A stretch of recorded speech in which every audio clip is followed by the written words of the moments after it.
this week, some video leaked from an internal meeting at Disney about their not-so-secret agenda. I don't have to be afraid to, like, let's have these two characters kiss wherever I could, just basically adding queerness to, like, if you see anything queer in the show, we'll grab them. But, like, I just was like, no one would stop me. We no longer say ladies and gentlemen, boys and girls. It's hello everyone or hello friends. Some of this was in response to Governor DeSantis' bill passed in Florida that extended parental rights, limiting what kids can and can't be exposed to in terms of gender identity and orientation. We're also familiar with biologically born male athletes transitioning into female sports. I, Andrew Schultz, am joining the U.S. women's national swim team. Which leads me to another point. If there's no difference between males and females, and that's a false binary, then why are there gendered sports at all? Why not let the WNBA ladies tag in a co-ed game with LeBron James and the Lakers? How does all this gender stuff in the Disney leaked video tie in together? Today, we'll be tackling the intellectual and spiritual downfall of our society, along with a major conspiracy theory I have as to why all this could be happening. Ruslan. I grew up on Disney like many of us. I've gone to Disneyland just back in August. Disney World in Florida, me and my family went, and some of the stuff that came out this week was fairly problematic. I'm sure you guys have seen the leaked videos. There's a specific quota that they need to hit in terms of the type of characters that are being represented. And this is the thing, listen, it's only gonna take one or two videos leaking from folks at Disneyland and Disney World where folks are just like, I'm not going there. On top of these movies that are coming out, there's already backlash for the movies. I'm trying to process all this. I'm trying to think through all this. And I just want to say this. If you watch till the end of this video, I'm going to have a very practical solution. You may not like it, okay? But I want you to watch till the end too. Listen, I want you guys to hear my heart. I don't believe that we are called to police the world based on 1 Corinthians chapter 5, meaning spiritually dead people are going to act like spiritually dead people. Jesus said wisdom will be proven right by her children. So a lot of the shenanigans we're seeing out in society and out in culture is eventually gonna be so ridiculous and so insane. I want to make sure I'm clear on this. We are not called to police the world, but, and it's a big but, we are called to protect the church.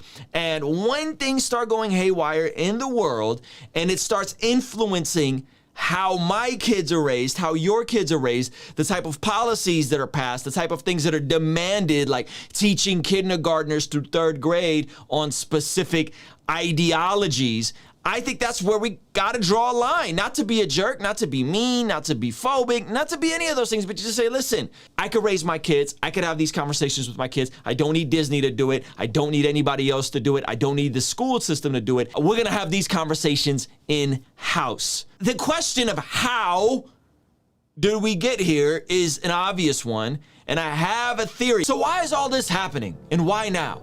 Well, I stumbled across this clip from Andrew Schultz addressing how TikTok may be being finessed and used against us by China. That's why the TikTok thing was a big deal, because it was a social media platform we didn't create. We don't want some other country's tech influencing us, because apparently in China, the way that the algorithm works, it doesn't reward people doing stupid dances and like playing with their dog. The algorithm is rewarding things that they want to see their youth do. So people doing cool engineering, people doing cool science shit. But if you're China and you wanted to disrupt another country, wouldn't you reward the dumbest possible on that app? Twerking, people doing stupid dances. You want the next level of youth to go, I can be famous doing something that's truly worthless to society, not beneficial to society, like being an engineer, being a doctor, right? So this is how you get to manipulate your society into doing something good, and how you over your competition into doing worthless shit. It's genius, but this is how you fight wars. But then I started thinking about my Soviet roots and came across this documentary by Jake Tran. Juan Lazaro had a very fulfilling life. Born in Peru, he was a karate black belt, news photographer, and the husband of a popular TV reporter, Vicky Pelaz.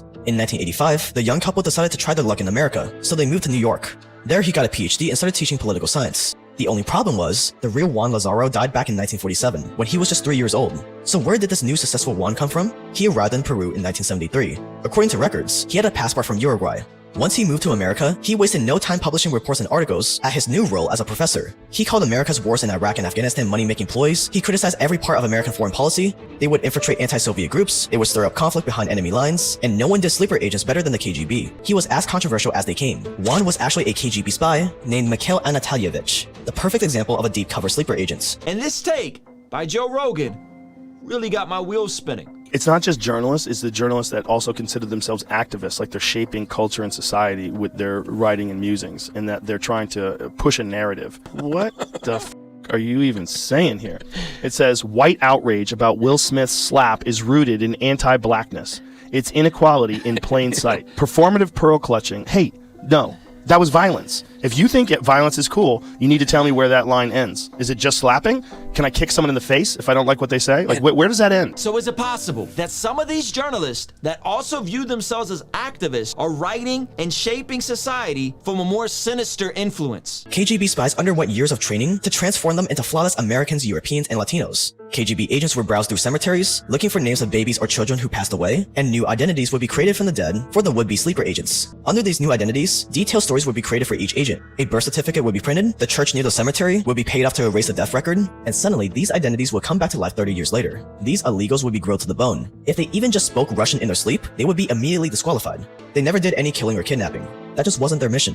Instead, they forgot everything about their Soviet heritage, and they just played the waiting game. If they had interesting information to share, they would pass it on to Moscow, but they never went out looking for trouble. In 2010, Elena, Andre, and 8 others were arrested. They were later swapped for American spies captured in Russia. Look, I'm not speaking on this with any type of certainty, but I think it is possible that foreign interference could be a factor with some of the dysfunction we're experiencing here in America today. And if that's a real possibility, and we have to consider a few other things. So as followers of Jesus, how do we navigate this new world? How do we spot and stop some of this insanity that's degrading our society? I think it's important for us to understand God's heart, understand God's ways, understand the scriptures foundationally for any follower of Jesus. And then 2, I think it's important for us to understand how God's ways influence our ways on a day-to-day level. I've been talking about this on the channel. I'm probably going to do a deep dive on it sooner or later. This idea coined by St. Thomas Aquinas of natural law. There's eternal law in the mind of God. There's the divine law written in scripture,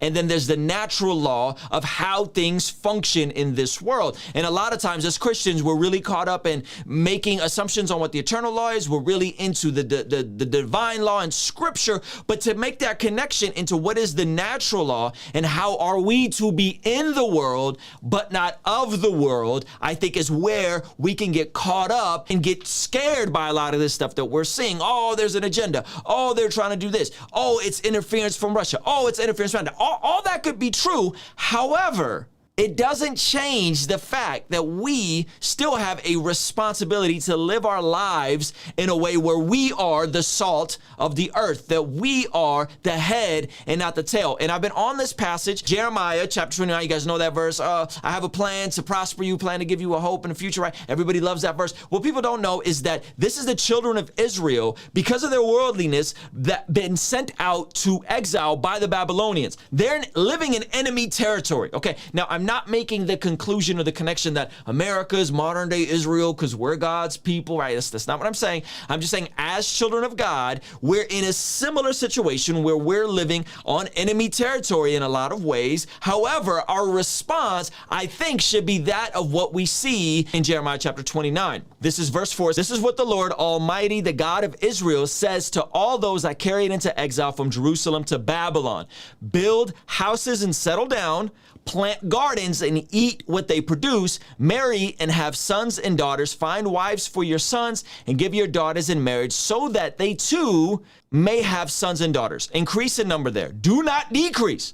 Also, seek the peace and prosperity of the city to which I have called you into exile. Pray to the Lord for it, because if it prospers, you too will prosper. So here's the big idea. He's telling them, listen, you need to think multi-generationally. You need to plant for the next season. You need to sow and reap for the next season so the gardens can sustain you. You need to build homes and build houses, not bunkers. You need to pray for the peace and the prosperity of this city which I've sent you into exile. Now let's be honest, it's way easier to just get caught up in all the world's going to hell in a handbasket, it's so wicked. It's way easier to do that than to actually apply passages like this, than to actually apply passages where Jesus says, you are the light of the world, let your light shine before men. It's much easier to just dismiss that. Instead, say, no, you know what? I'm called here for a purpose. I'm here. I'm an alien here. Nevertheless, I'm going to live in a way that honors God. I'm going to live God's ways. I'm going to make myself useful. I'm going to be a blessing. I'm going to pray for the peace and prosperity. And by the way, when I do those things create some margin in my life. And those things allow me to then make choices of what sort of schools will my children go to. Will they be going to homeschool because I have the ability to have that kind of flexibility in my lifestyle, or do I have to send them to public school? I'm in Southern California. Maybe you guys are in Florida. Southern California, let me tell you what, man, they're definitely going after the indoctrination here on some of these issues, right? So we, by the grace of God, have been able to have some flexibility and have some margin with regards to that. If you guys want to know how we did that, why that's important, do a deep dive study into this sort of conversation, be sure to check out my video right over here